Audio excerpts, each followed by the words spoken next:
which, see, the Varnashrama that Prabhupada is speaking about, the duties that Prabhupada is speaking about, is different from the Vedic Varnashrama. This Vedic Varnashrama is based on how shall I have a comfortable material life.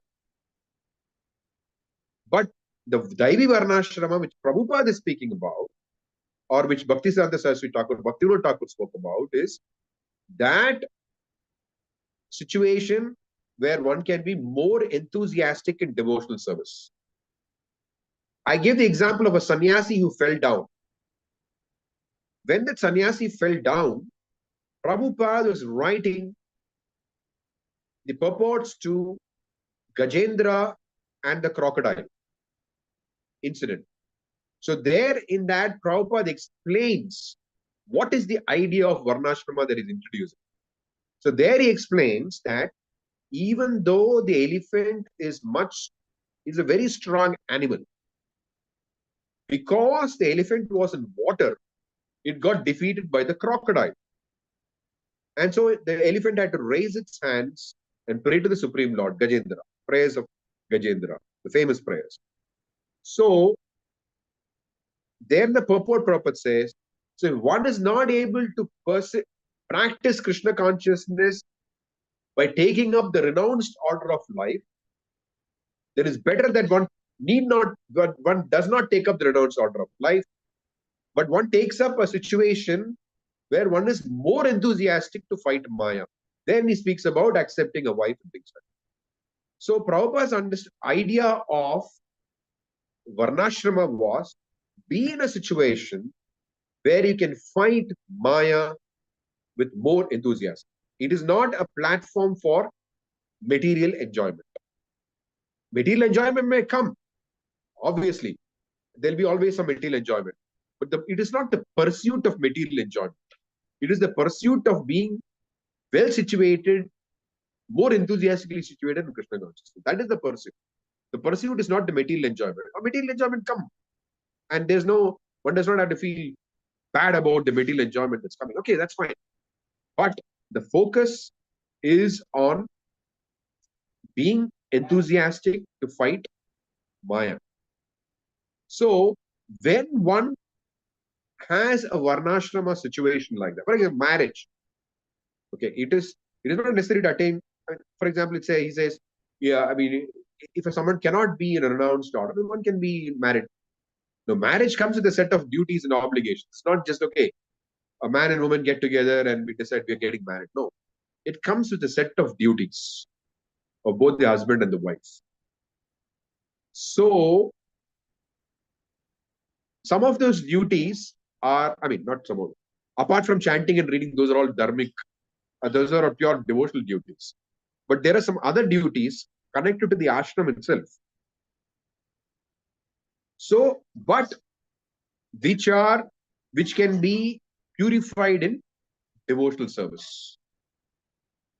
So one cannot, think that I am practicing bhakti, pure devotional service, therefore I'm eligible to ignore my duties. No. That eligibility for ignoring all duties is possible for only those who are exclusively practicing pure devotional service. No dovetailing business there.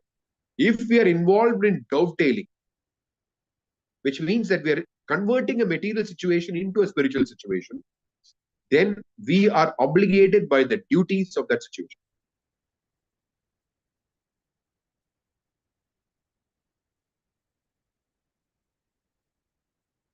Is that okay, Madhu? Prabhuji, you said if we are involved in dovetailing, which means converting a material situation into a spiritual situation. Correct. Marriage is a dovetailing in Krishna consciousness.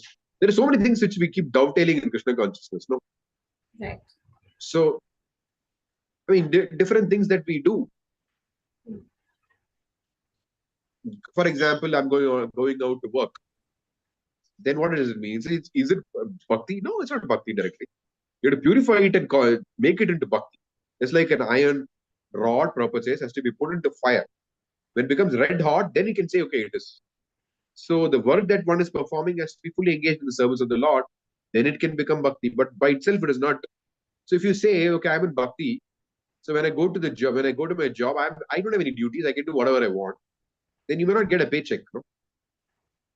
So unless one is situated on the platform of performing bhakti exclusively, then one is obligated to perform the duties of the situation that one is in. Srivas Thakur, when Lord Chaitanya Mahaprabhu asked him, what do you do for a living? He just claps his hand. Then claps his hand thrice. 1, 2, 3. Then Lord Chaitanya asks, what is this clapping? So then he says, okay, first clap means what is that?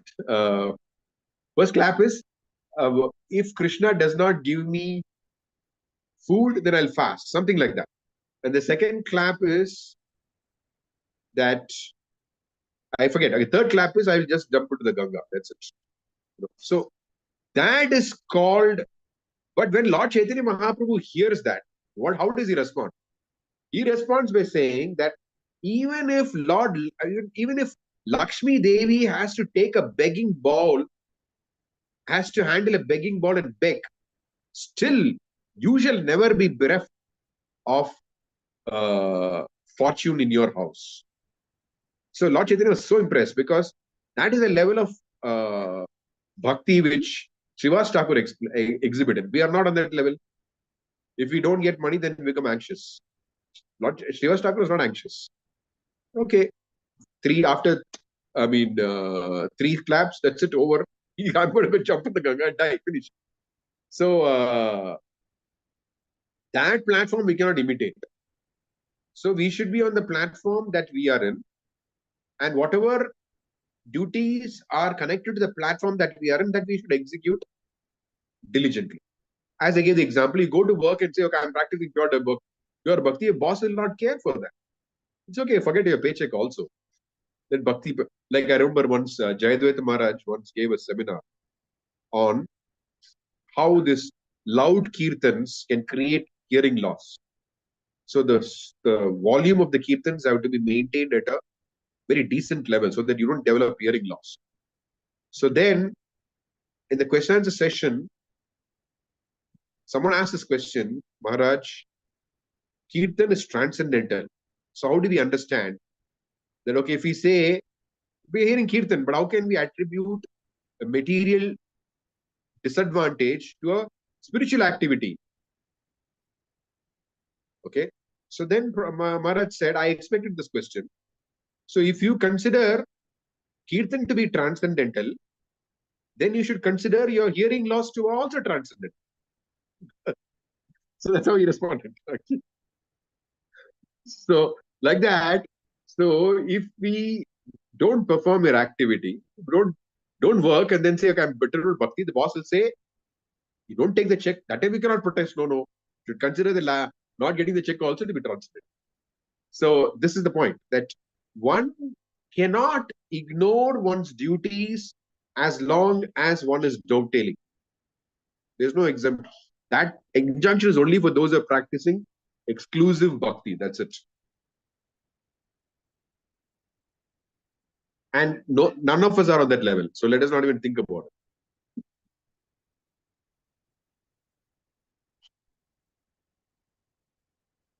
But at the same time, there are extraneous things which are prescribed according to scripture. Extraneous things means whatever duties we are talking here are duties which are meant to help us to help us to sustain in the practice of bhakti. Help us sustain the practice of bhakti. I'm not talking about other duties. For example, in India, you have all varieties of duties which are defined. Okay, some of them I think are coming from Shastra, some of them are not. But you don't have to perform all the other varieties of duties other than to sustain your bhakti, not other duties. One has to perform duties, but those duties which are meant to sustain one's bhakti, not extraneous duties. For example,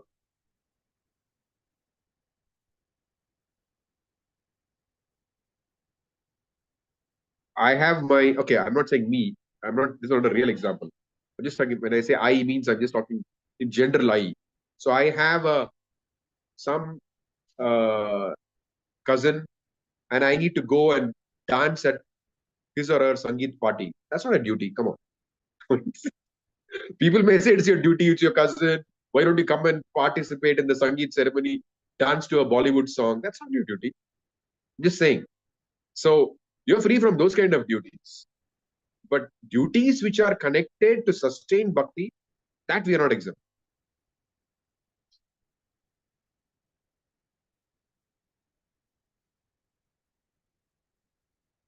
For example, it is Krishna in the, if you read, Krishna exhibits his pastimes as a dharma, I mean, as a householder, the duties he exhibits when he's living in Dwaraka.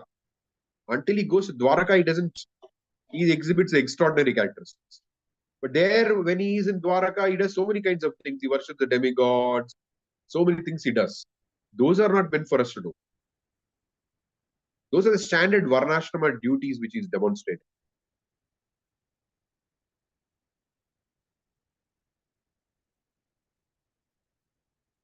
Is that okay? Yes, Ruchi. Thank you. Jyoti? Hare Krishna Prabhuji. I had this question, like in other religions, the concept of like the Krishna consciousness is not there. Means the revelation of the Krishna in the Supreme Personality of God, it is not there. So after that, like even if they follow their religion, try to follow their religion exactly. So after death, where will they reach? Prabhupada once asked this question. If they think of Jesus at the time of death, where will they go to Jesus? Prabhupada said, yes, they will go to Jesus. So, but we don't know beyond that, what exactly happens. But yeah, they will definitely, they follow their thing properly, they will definitely progress. To what level of progress they're going to attain, that is difficult to say, but they will progress. Okay. Okay. What Jesus will go do next after you go to him, that I don't know. But you're going to a pure devotee. Yeah. So when we are trying to preach to them, like when we are trying to tell them, so we exactly don't know, like how should we explain this to them, like to whether they should follow Krishna as the supreme, but because they have their own concept, and unless like because we know that Shiva and all the Kali, all these are demigods. We know exactly, so we know that we should follow Krishna and what is the exact position. So in that, it is very difficult to differentiate this. So exactly how should we preach? Anyway, they don't have the concept of demigods. They only think of their God in heaven, right? There's no concept of demigods anyway. So Prabhupada said, ask them to chant the holy names of God. Guru Maharaj has a disciple. I don't know if you've seen her picture. She's a nun. She's a nun. She still wears the dress of a nun. But she chants 16 rounds of Hare Krishna also. She's the initiated disciple. She lives in a Okay. monastery. But she also chants 16 rounds. Okay. So, yeah, we can encourage them to chant the holy names. And we can also tell them that, look, we are giving more information about God. It's the same thing. We are all practicing the same thing. But we're giving them more information about God. God, as Prabhupada would say, we know God's name, God's address, God's likings, what color he likes, what dress he wears, who are his associates. We know all these things. That's all. Not that's all. So we are providing that information to them. But we are not following a different path than them. They are also monotheistic. They believe in one God. We also believe in one God. Okay. Okay. Thank you.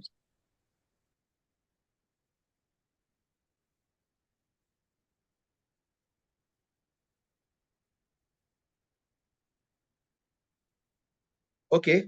So I think we'll close here for today and we'll resume again next Thursday. Thank you all very much for joining. Vancha kalpatarubhyascha kripa sindhu bevacha pattanam bhavnebhyo vaishnavyo Prabhupada ki jai, Gaura Bhakta ki jai. Thank you. Thank you, Prabhuji. Hare Krishna. So much for wonderful class. Thank you, Prabhu.